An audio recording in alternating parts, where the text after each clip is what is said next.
Off-page SEO tips part number 2. Hi everyone, Coach Kherk is here again. Off-page SEO techniques to increase organic traffic. Guest posting. Guest posting will help you with a relationship with your audience and industry.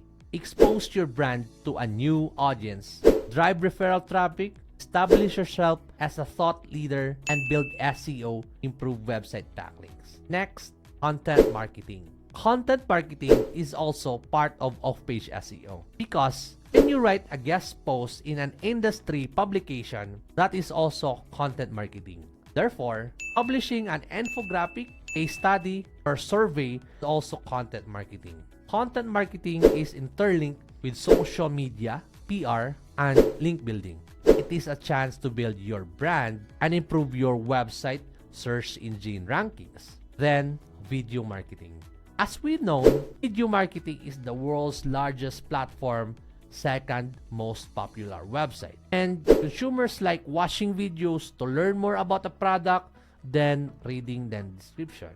Therefore, videos boost off-site SEO as they drive awareness and bring traffic to your website. And conduct influencer.